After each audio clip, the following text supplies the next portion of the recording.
gleba.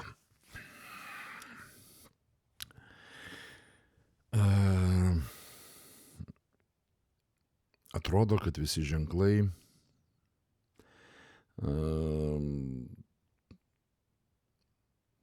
rodo, kad turime skirtis su drauge.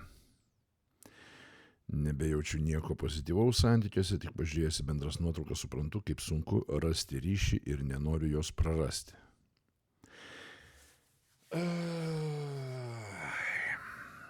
Taip atsitinka, kai vis tik santykiai statomi ne ant to pagrindo. Kai santykiai statomi ne ant to pamato, kai šeimos namas statomas ne ant to pamato. Iš tikrųjų, puikiai suprantu, pats tokią situaciją išgyvenęs netgi buvau. Ir jo, į bendras nuotraukas žiūrėdamas ten ir žliumbiau, ir ko tik nebuvo. Bet nebūna kitokių variantų, nes dėsniai jie prasiveržia visur. Dėsnis. Jeigu tu nori kažką pastatyti, pirmiausiai tu turi suformuoti tam dalykui pamatus. O toliau, ką žinau, aš įsivaizduoju, nežinau, be abejo, nežinau, kaip iš tikrųjų pas jūs buvo, bet aš įsivaizduoju, kad pas jūs jau santykiai buvo lygiagrečiai susantykiavimas. Žmogus, ar vyras, ar moteris adekvataus mąstymo netenka, kai asmuo, su kuriuo jisai pradeda santykius, yra priežastis to dopamino, nereto dopamino pliūpsnio į smegenis. Viskas, tavo adekvatus mąstymas, tavo adekvatus matymas, jisai niveliuojasi ir viskas, tu tada prisiriši prie žmogaus ir bandai pateisinti galbūt netgi nepateisintinus dalykus. Ne? Bandai jį, kaip pasakyti,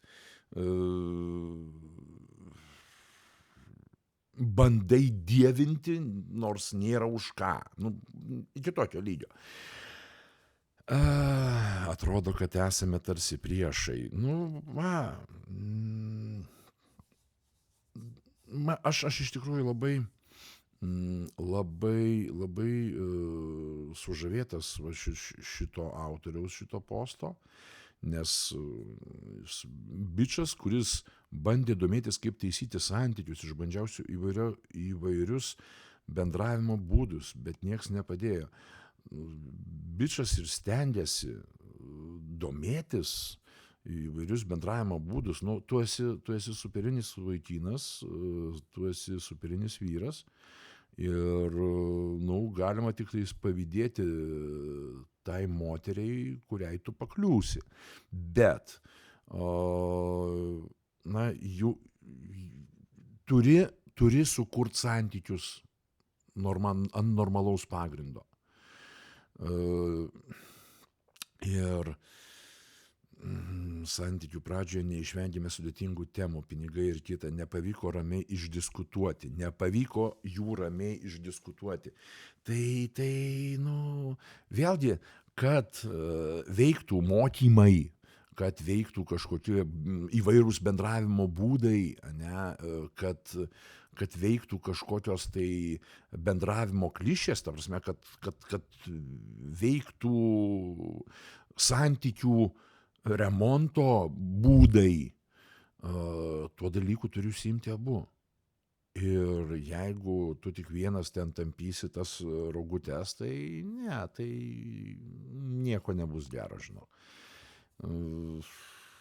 Čia Jūs abudu turit norėti sukurti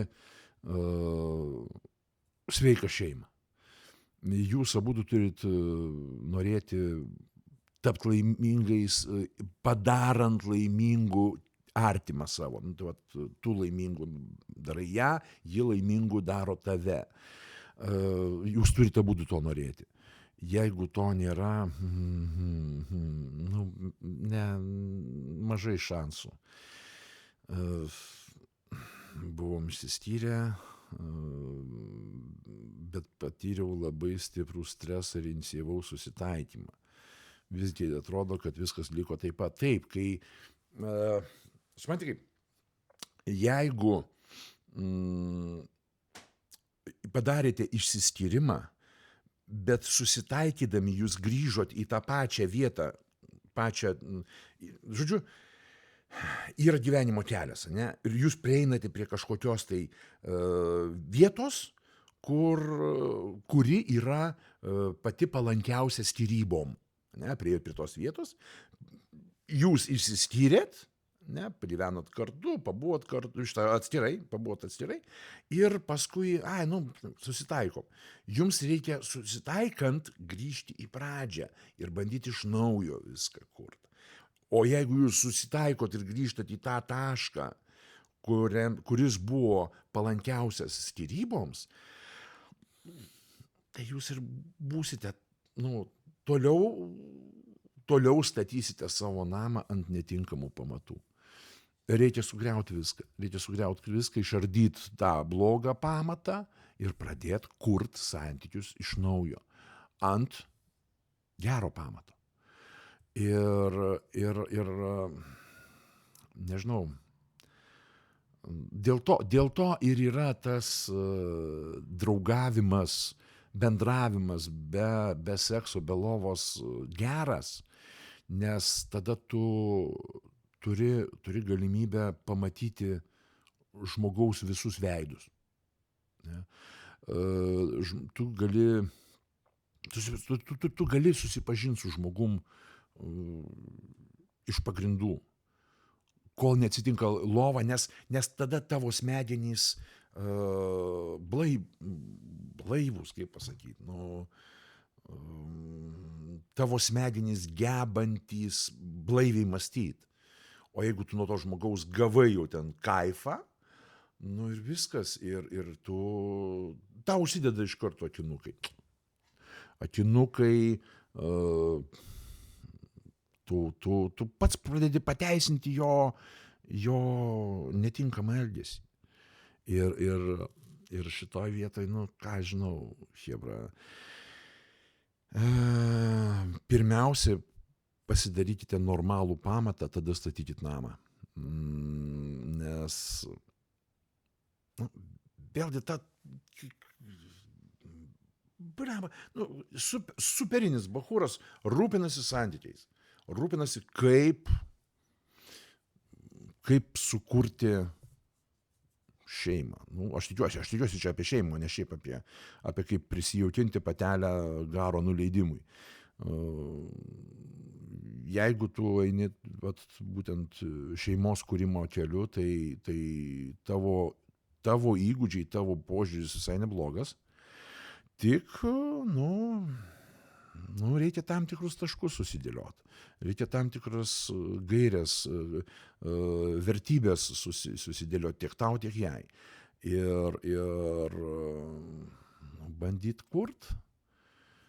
Kada sako, vyras turi vest moterį, tada, kai jam patinka kentėti jos moteriškas isterijas, moteriškus ten tuos emocijų proveržius.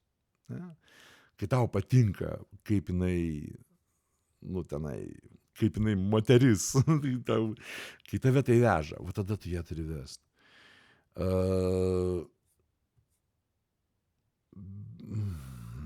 Žodžiu,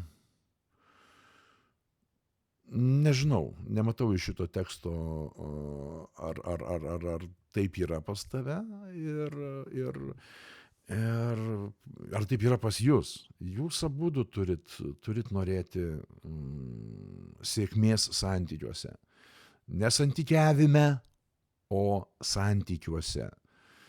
Sukurt santykius, sukurt šeimą ir tik tada pradėti santykiauti. Nu, kad tai nebūtų pigi prostitucija. Nu, va taip.